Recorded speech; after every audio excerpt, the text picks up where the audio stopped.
All right. Hello, everybody. Hope you all are doing well. This is DFS Army's NFL pre-lock show where we're here to answer your questions, talk through your concerns, but also just kind of talk through this crazy Week 18 slate. Happy New Year, guys. Happy last show of the year. How are you feeling, Tattoo? How's life treating you, man? Oh, not too bad. Not bad. Hmm. Sad it's our last, show for the year, Yeah. but hopefully we find some new hockey fans starting in a couple weeks. So That's the pro side of it. It's like, hey, you and Burns are going to be in the lab making money. And also, right about these the time the GPPs Olympics start, and they're on break for 2 weeks. So. yeah. So at least you have a little bit of rest in there. Fling, what about you, man? How you feeling this week 18? I was feeling really good, and then I don't know. I woke up today and all the news. I don't feel so hot about it, but it's week 18, so it's to be expected. It's funny. I was feeling great on Friday after tactics, and then as the days and time continues to move on, the more I'm just like, yeah, this is getting tough. And Raz, you're not even home. Like, what's going on with you? I felt like I had to make sure I was on the show today, but I am on location on some frozen water. I'm in a vehicle because I didn't want to take you out to the ice hub out in the lake, but enjoying a Modelo, kicking off a nice Sunday morning. But here to talk about this nice. awesome slate. And I recently found out that I'm a huge Taylor Mathis fan, so it's a good day. No. Huge is the right way to put it. Y'all need help. Y'all, we're just going to keep moving on. We're going to keep moving on. No one asked how I was doing after that brutal Panthers loss yesterday. I don't know what the hell that was. Yeah, but if Atlanta wins, y'all are in. Yeah, they're going to back their way in. That's true. And I think Atlanta will win today, so I'm not that upset, but I did get plastered last night to make sure I felt nothing, just in case y'all did give me a hard time. Carlos, good to see you, man. Yeah, it does suck. And you know what? I look forward to every Friday just to see what craziness Geek is going to throw my way. It just makes every week so much better. So let's get on track, though. Single entry quarterbacks. That's usually the part of your question, Carlos, but today you're focusing on running backs. We'll get to that after we talk about the quarterback position. Fling, how are you looking at quarterbacks this week? I feel like it's the week where there's a lot of randomization just happening everywhere, but there is some focused ownership on guys like T-Law, Caleb, Dart. Yes, there is. I think Trevor Lawrence is definitely the cash quarterback. Going to be the small field single entry quarterback. And then from there, it's like just find a quarterback that has something to play for and projects really well and is, getting a little ownership. Yeah, I would say Drake May and Caleb Williams are at the top of that list, as well as Bo Nix. So, yeah, I'd be mixing it up with those guys. Yeah, I think that's pretty similar to how I'm kind of looking at a lot of things on this slate. Raz, you have any guys who are standing out for you? I mean, yeah, it's T-Law. I think it's Caleb Williams probably slightly ahead, only because, I do fear Jacksonville kind of taking the air out of the ball in the second half, kind of coasting to that W, especially with Houston, deciding to sit Nico Collins or whatever. But, yeah, I really think it's one of those two because I'm so afraid of Drake May playing 2.5 quarters and then calling it as well. But if you want somebody off the wall that I think is safer than we want to believe, it's Tanner McKee. What? How? Week 18 last year, similar spot where they sat everybody. Okay. Threw the ball 41 times. 11 of those targets went to Jahan Dotson, but that's for a couple positions down the road. Are you stacking Tanner with anybody, or how are you playing him? Yep, Jahan Dotson. I'll have some Darius Cooper. In that game last year, he targeted the tight end 10 times. So, but the problem is it Calcaterra? Is it going to be Kylan Granson? I don't really know. But yeah, it's Dotson for me. He's one of my favorite overall plays today. Okay, there's a guy I wasn't thinking too much about, but his projection's really good. I mean, if you look at the prop projection here, he is definitely the outlier in this range. So it's hard for me to shit on it too much. Shadir Sanders is close to it, though, a little bit. Tattoo, I'll get to you here soon. I want to get your thoughts on the Cowboys. But, Fling, do you think about Tanner McGee at all? I'm good with that. He's actually, I think he might be good. Anytime we've seen him play, he's looked good. The only problem with Tanner McGee is I don't know that I trust pass catchers that he has. You know, that's my only beef with him, but I actually think he's one of the backup quarterbacks in the league that actually might be good. So, all right. Okay. Tattoo, are you with them on this? And I'm also just curious to see how you're thinking about quarterbacks too. Well, Trevor Lawrence is, probably my favorite. Jackson Dart, like Raz, I'm afraid like Drake May or whatever is not gonna play the whole game. But yeah, unfortunately, as much as I hate everything about Philadelphia, you kind of got to, as bad as Washington sucks. Yeah. But to Fling's point, it's like, who's he gonna throw it to? I mean, Darius John Cooper. Dotson. That's what I mean. John Dotson. It isn't me pulling John Dotson just out of my ass. It's the fact that he targeted him 11 times last year in this game. Right now, I have 6 quarterbacks, and Tanner McGee was not one of them. I had JJ McCarthy in kind of like that lower owned cheap spot. But you're close to getting me on board. I just haven't pulled the trigger yet. Tattoo, are you playing the Cowboys today? Like, do you like Dak Prescott? Like, how are you taking the Cowboys? I don't know. I just don't trust. It's week 18. It just scares me that, they could go out there and play a little bit and say, F it. Yeah. I mean, Dak's had such a good year. I feel like you just kind of sit him, rest him, make sure he doesn't get hurt. He's been injury prone before. Dak is whack for me too, Brutus, man. I'm not playing him this week. I was planning on fading Dart, and I still do plan on fading Dart because ownership just hasn't gone down. I'm just a little low in that game, but it wouldn't shock me if it blows up because that's the way the books have it. All right, let's see. Running backs. Cash running backs, single entry quarterbacks in particular. Tattoo, I'll go right back to you here. Who are you liking at the running back position for single entry and cash lineups? Probably Bijan, Travis Etienne. I don't know who else to trust, Yeah. I know Tony Pollard has some, not the best matchup, but has some incentives like 67 yards, 2 touchdowns. Mm-hmm. But, which for his price tag would be pretty solid if he can hit it. So I'm with you on Pollard. I'm a little bit over the field there. Fling, what about you? Where are you at here? Definitely Bijan. Bijan's a core play for me in cash.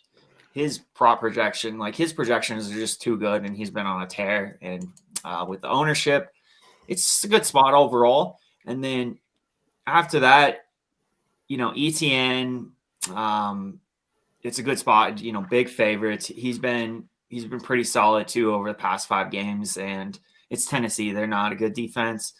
And then it's Chase Brown would be the third guy in consideration as far as these higher price guys. And then at running backs, I got Jordan Mason and Jaden Blue. Jaden Blue just popping a lot right now at 4,300, against the Giants, which we know it's not a good defense. And then Jordan Mason, anytime Aaron Jones has been out, he's got about 15 plus opportunities per game. So, and he's got a good floor. He's averaged about 15 fantasy points per game as well. So against the Packers backups, I like Jordan Mason as kind of my value play in cash. Nice. What are your thoughts with guys like Genty? Are you getting there or no? So I do not understand. This is 2 weeks in a row. Genty is propping like crazy. And I know that Pete Carroll wants to get him 1,000 yards, but the Raiders are not a good team. They haven't been a good team. They've been very inconsistent on offense. They have a 15-point implied team total, and they're going against a Kansas City run defense that's good. So I'm definitely going to be under the field on Genty this week. Damn. There you go. All right. I love it with the big takes. Where are you at here, Raz? You liking these running backs this week? I know it's a little gross. You like the Jadon Blue? I mean, I'm a little shocked that Flang didn't bring up RJ Harvey a little bit. I mean, the Chargers are definitely sitting guys, so like, Yeah, Harvey just makes a ton of sense to me, because Denver does want to secure that W, obviously. So yeah, he makes this. Like, I get it, he's right around ETN's price, and that is a much better matchup. But still, Harvey off of the Genty probably makes a ton of sense. Then it's really just a bunch of spots where you need to guess correctly. Even going back to Philadelphia, like, it could be Bigsby, it could be Shipley. Like, I kind of live by the fact that teams, when they rest their starters, aren't necessarily going to play and rely a ton on like running back 2 on their depth chart, because they still kind of need that guy to be healthy. So then maybe it is Shipley, but Bigsby's showing some big games, and it's obviously a weak matchup. You can tell I did a lot of research into Philadelphia this week. Then, like, even the Washington running backs, like JCM's scoring touchdowns, looking decent. With Rodriguez back, I don't know what to expect. Yeah. But, like, over the last, like, 4 or 5 weeks, I think they've combined for, like, 7 rushing touchdowns between the two of them. So, like, there's upside with those guys. I'm trying to figure out pivots away from like the Jadon Blue love, just because, like, we've never seen this situation before where the guy's busted, right? Like, it's a good chance that he could bust and it turns into what, Hunter Lipke doing all the damage. I mean, I don't know, but Malik Davis. Yeah, he's out. Davis is out, right? He's out too. Yeah. So I don't. Yeah. There's definitely enough speculative plays that you can get there. A couple guys that like I really want to play, but I'm afraid. Like Rashard who? Smith. You said you really looking at Philly. What about Tank Bigsby? Yeah, I mean, I like Bigsby if they're gonna like lean on him, but last year in this game they basically split the touches between running back 2 and running back 3. Like Gainwell saw double-digit touches and Shipley did, so like we could see that same thing again. But I want to be on Bigsby. I'm just a little worried. So I'm sprinkling in guys like Rashard Smith, who I think like Kansas City would benefit from giving him a chance to do some things rather than just playing Kareem Hunt. Because like Kareem Hunt just doesn't make sense. And then like if this would be a pivot for the afternoon, but if Jonathan Taylor does not against Houston, James Cook probably isn't going to play a whole lot. Ray Davis is somebody that I'm considering quite a bit. Yeah. I think those all make sense. Anthony Hunt, appreciate the super chat. He said, better spend up, Bijan or Puka? I'll just run through this with everybody. Tattoo, what are your thoughts here? Probably Bijan. Yeah. Is everyone relatively low on the Rams today? Is everyone going to say Bijan? No, I am going to say Puka. Okay. Crazy. Why? I'm not low on the Rams. Don't the Rams need to win to get the 5 seed? If you're the Rams, right? Mm-hmm. Would you rather play Tampa Bay, Carolina, or Philadelphia, Chicago, Bears? Yeah. I would much rather play Tampa Bay, Carolina. Yeah. So I think I would much rather have Matthew Stafford put up a massive game to potentially win the MVP. I don't understand the Bijan props a lot. Like, we saw the game last week. I feel like we might see a little bit more Tyler Algier. But for me, it's just Puka because I think that game matters a little bit more. So I am going to take all those receptions. All right. Blaine, do you agree with that? Disagree? I disagree fully. But so your points, I mean, I think it makes sense, right? They definitely want to win the game. However, I would say historically, they have not played their starters in these spots. Like, they don't play their starters in the preseason. They haven't played them in week 18. And they just blew out the Cardinals a few weeks ago. The Cardinals have not been competitive lately. So I'm thinking of a scenario where Jordan Whittington gets a touchdown. One of the many tight ends they have gets a touchdown. And Puka at 9K plays a half and doesn't get there. So if I know Puka's going to play the whole game, then it's Puka, but we don't. I think there's a good chance that this game could get over early and they sit these guys in the second half. Yeah. Another running back I was thinking about as I was just looking through was Dylan Sampson. Yeah. Yeah. Definitely one in a really good spot, and we've seen pop off And earlier no this year. ownership. Yeah, I love the low ownership too. I'm with you on that. And the only other guy, I'm sure someone mentioned Gibbs. I think this is a good spot for him. They're going to play hard here. And then Travion Henderson is really just a bet on the slow linebackers of the Dolphins and thinking that one of these running backs are going to do well. And since Travion had most of the touches last week, and I think he's more explosive, I'm going to bet on him. But if you think it's a Ramondre spot, I wouldn't disagree with that too heavily. I had a dream Jadon Blue fumbled on his first carry. That might just be reality. I may have just seen it for the future. Happening. But maybe like he starts off bad, then he gets better, or did it seem like it was something that's going to keep happening here? That too. I thought you were trying to give us a prophecy. All year, so. Fair. All right. Next up, we have the wide receivers. We already kind of talked about Puka a little bit. Definitely one of the more premier spots. Like if it wasn't week 18, but with it being week 18, there's a little bit more risk involved. Raz, who are you liking at the wide receiver position outside of Dotson, of course? It's mostly like more mid-range guys. I mean, Michael Wilson, just because Arizona apparently just is going to keep chucking the ball and it doesn't matter. He had a massive game against the Rams. So I'm just going to play Wilson and even obviously McBride. But I don't know what to do with Diggs. Like he's got the incentives that, to me, like Diggs is one of those guys that I don't remember what it was totaling, like around $1 million or something. Probably matters a lot. But I just don't know, like, where his head is at, really. But also the fact that, like, the Patriots get to coast potentially in the second half.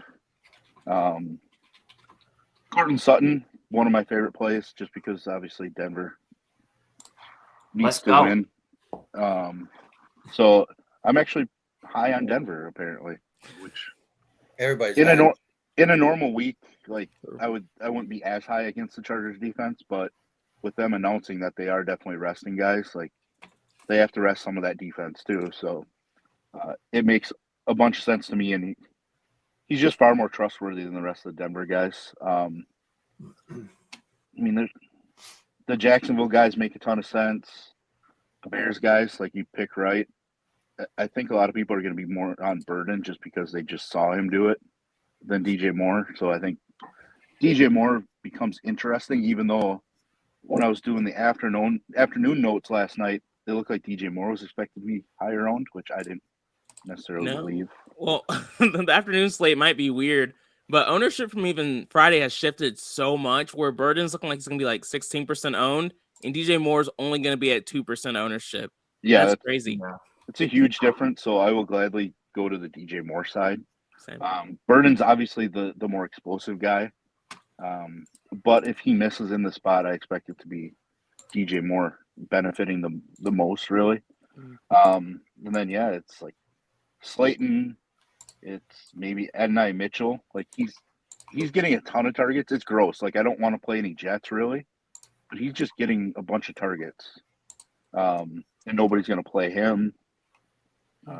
Hollywood Brown's got some incentives. I do think they get him in the end zone, but Yeah, I don't love it like a lot of the wide receivers, which makes it so easy for me to just spend up on McBride at tight end.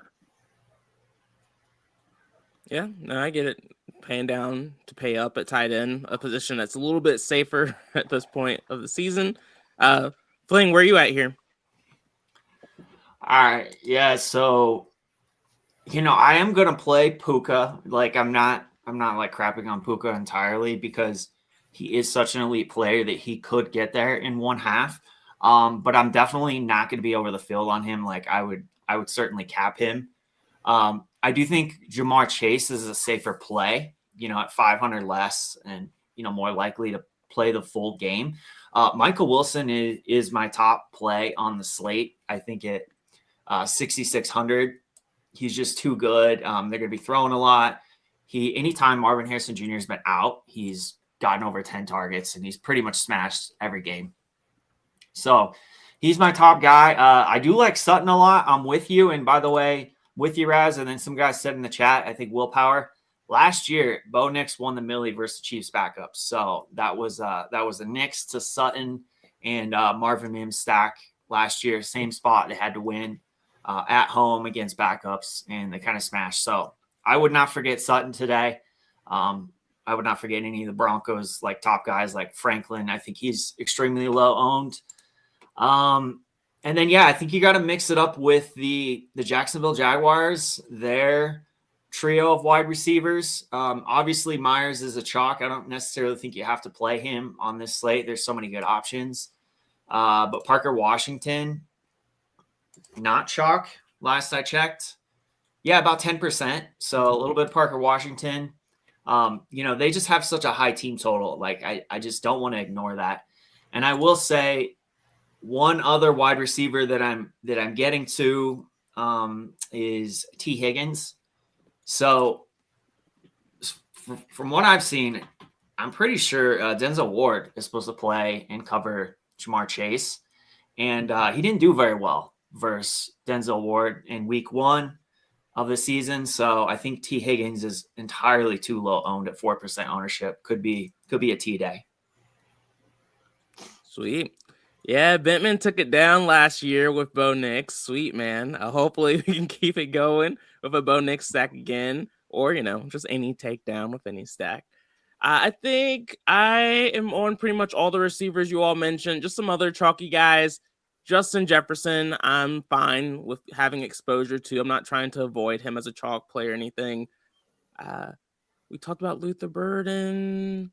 Yeah, I think and then Slayton, I see Swaggy P mentioned him. He's in a lot of my dart stacks too. Just a few fine plays out there. All right, tight end starts with Trey McBride and Juwan Johnson with the two chalkiest tight ends on the slate. Tattoo, are you liking these guys at the high end and chalky end of the slate, or are you trying to get different here? Yeah, my brain was still on my wide receivers. Oh, go ahead. I think I skipped you. My bad, man. But I was saying outside of everybody y'all named, I really like Parker Washington. Diggs is the hardest one to trust with the incentives we don't know if he's going to play or choke out somebody. Real. Hollywood Brown and Debo has some good, some incentives. He needs he has a couple of different ones he could hit. Start with he has to get 94 yards or 2 touchdowns for 250K. Yeah. And outside of those two, Ryan Flournoy, maybe if Dallas decides not to play so much CD and Pickens, he's good for that deep ball. True. Especially when backups in there. But yeah, that was my wide receivers outside of y'all. Tight ends are like Juwan Johnson, McBride. I really like it's scary, but Hunter Henry and Dawson Knox have some good incentives. I could see May staying in to get Hunter Henry his stuff. And Buffalo, who's playing quarterback for Buffalo? Great question. Let's look. Let's Is it see. Mitchell Mitchell Trubisky. Um, That makes you feel better about Godspeed. Knox, right? Godspeed, Knox. Yeah. I don't hate it. Fling, how are you looking at these tight ends? I'm a little surprised in the chat. People are saying McBride is not getting full snaps. Did y'all see that? That's news to me. I didn't see that. I haven't heard anything about that, and like I've been Yeah. paying attention to a lot of Arizona stuff this last couple Yeah. days. Like the consensus is thinking they just want him to just keep racking up numbers for his tight end records. Yep. Yeah, I mean that's been my read on it too. His prop projection certainly looks like he's getting full snaps. You know, Trey McBride's obviously the top play. I do think this is a really strong week for tight end, especially value though. I mean Dalton Schultz, before I forget him, because he wasn't really on my radar until today with Nico Collins getting rolled out. I would expect him to get a big bump.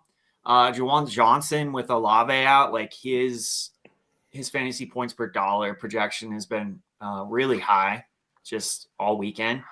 So I like him. You know, obviously Hunter Henry, he's in a good spot.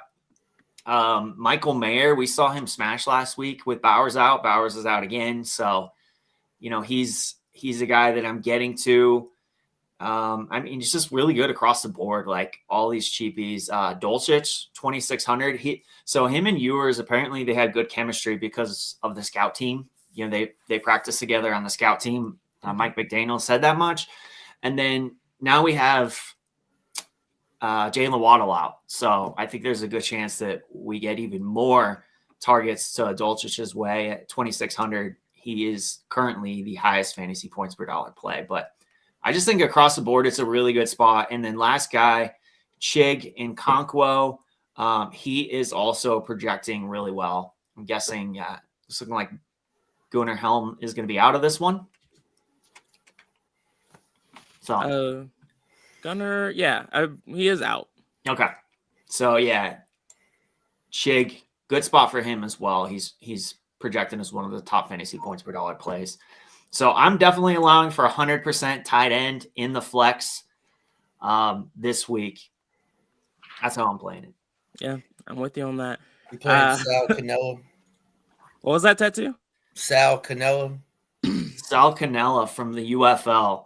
I might save that play for spring, but when he's back in the UFL, but damn, he's definitely viable. He was good in the UFL. I'll say that, and he's minimum priced. Did I give you PTSD, Fling, talking about UFL again? A little bit. It's too early for that. Will Powell said, again, Dak has a chance to be the first Cowboy to lead the league in passing yards. Dak's going to sling it.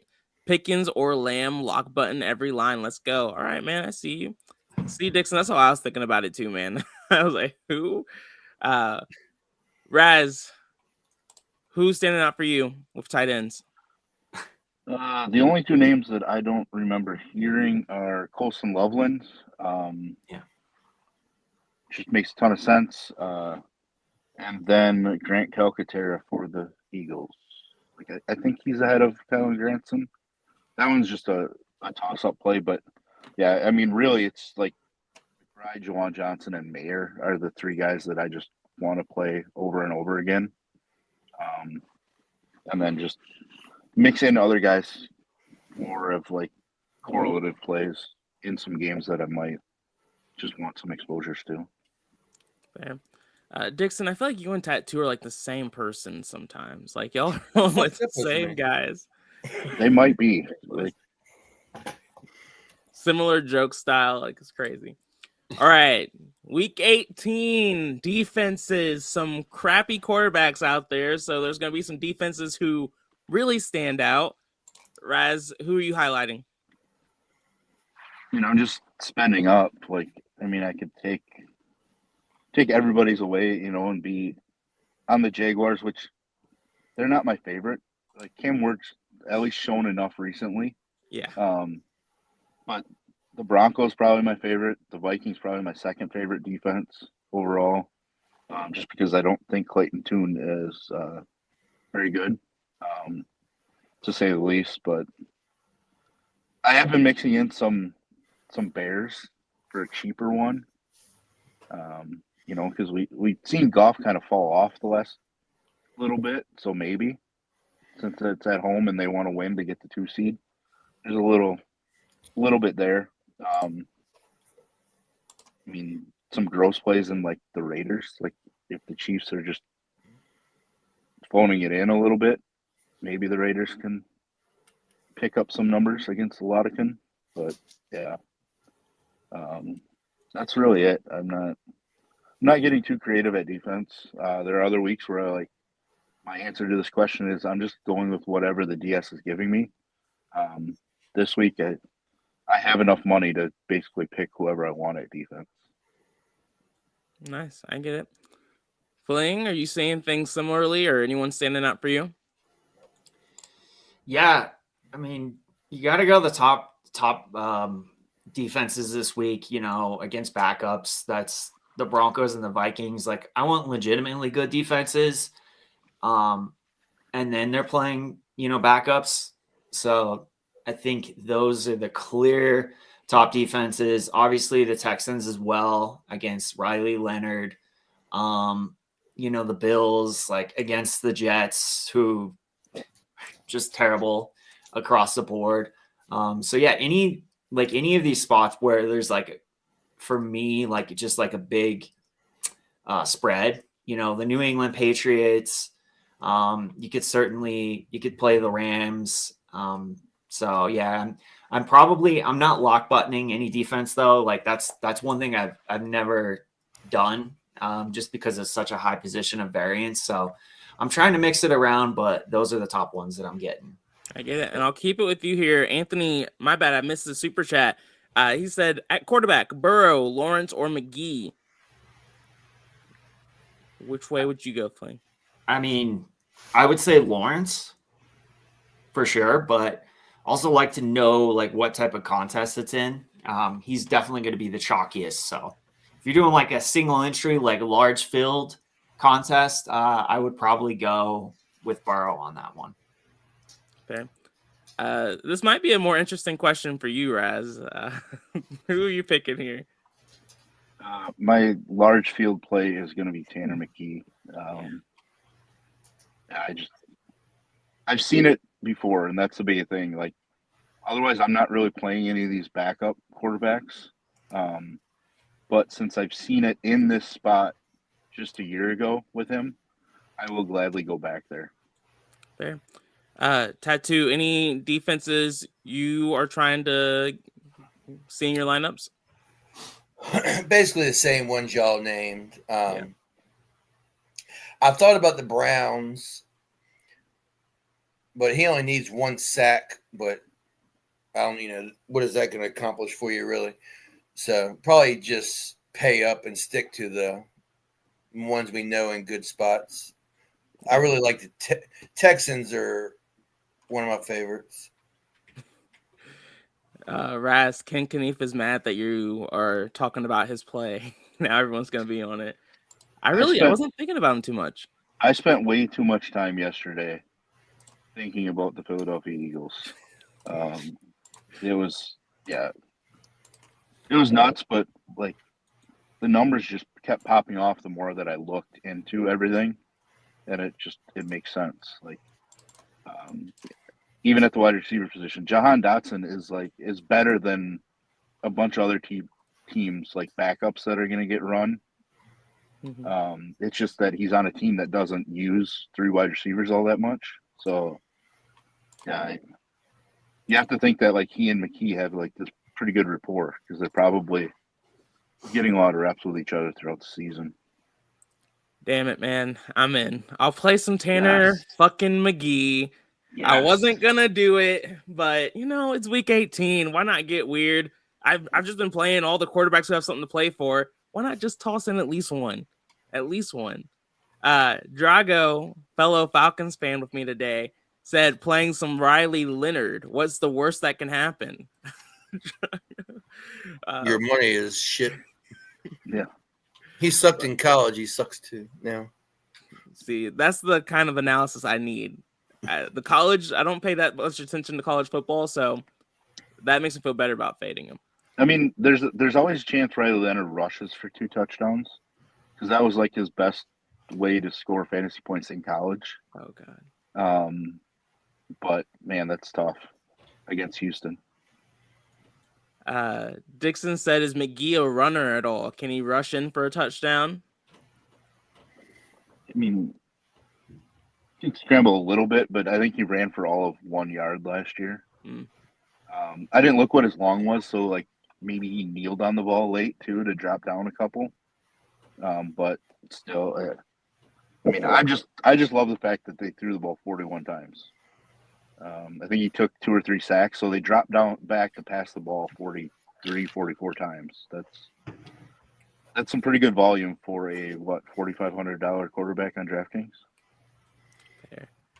Tattoo, I think you might have got to drag it a little bit. I mean, JJ McCarthy got his team to the national championship too. But hey, JJ might be the play today. But he won his. He didn't might shit work. his. Michael said, "Any love for Wright today at running back?" Tattoo, did you give Wright any thought? No, I'm not against New England's rush defense. Really, Yeah. No interest. What about you, Fling? So I got this question in the Discord a little while ago. I would say no for like cash.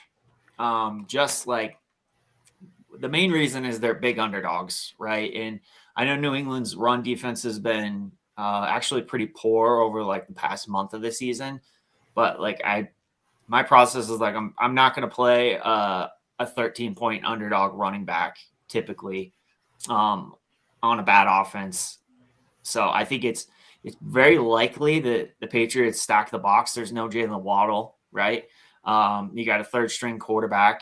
They'll probably just stack the box and say, "Hey, you can go ahead and beat us, Quinn Ewers." And that's probably unlikely if that's going to happen today. So I think that doesn't bode well for Jalen Wright. But yeah, like in tournaments, for sure, I think you could play him. He is actually he was propping in our projection model, and I know spreadsheets. His simulation domination, he had Jalen Wright pretty high. So I would play him in like large field stuff. I'm just not going to play him in small field. Yeah, I just wish his ownership was lower. Like him being 15% owned is just not my kind of play. But if he works out and makes y'all money, then that's obviously a good play. But he didn't stand out for me too much. Code Rez said, "Could this be a JJ to JJ smash when no one cares?" I hope so, man. He's someone I like a lot. I've never cared. Also probably true. Maria said, "Lock quarterback for drafting 20 maxes." Raz, you missed it last week. This was a big conversation around locking quarterbacks again. I know you and Burns are not on that side, but if you had to lock a quarterback on this slate, who would it be for you? I think it's Caleb Williams. Okay.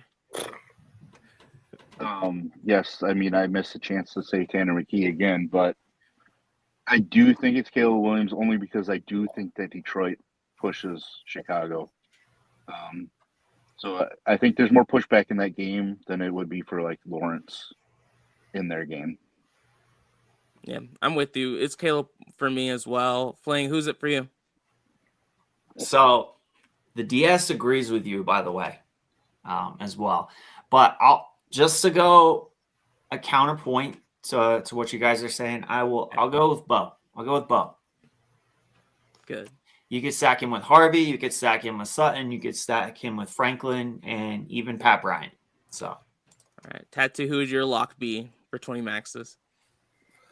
Geeks Love Doll, Jackson Dart. Are you doing this for a raise? You trying to get on his good side?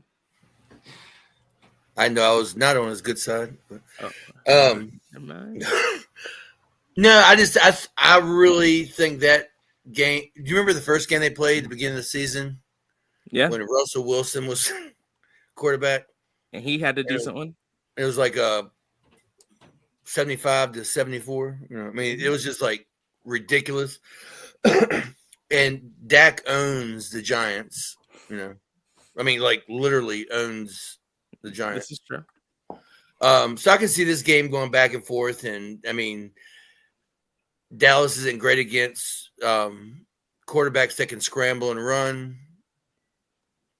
So, I would probably lock in Dart or Dak, but Dak, I'm a little more worried that he might not play the whole game. No, I get that. Dixon said, did we all agree on 100% ownership on Diggs since he's going to need that incentives money to pay Cardi B for child support? He should go for 8 receptions and 130 yards. No? Just Cardi B? He's going to have a lot more child support than just Cardi B. Way more than just Cardi B. But he's on that Antonio Cromartie, Nick Cannon trajectory. We got to pay his chef, too. Yeah, not wrong. I'm sure that's going to be over the field on Diggs. You know. But 100% is too much for me with a guy like him. I'm around 15 to 20%. Some places don't even have any projections for Diggs. Really? Just because they don't know if he's going to play or not. That's the risk, I guess. That's a good point to highlight. Yeah, it's a gamble.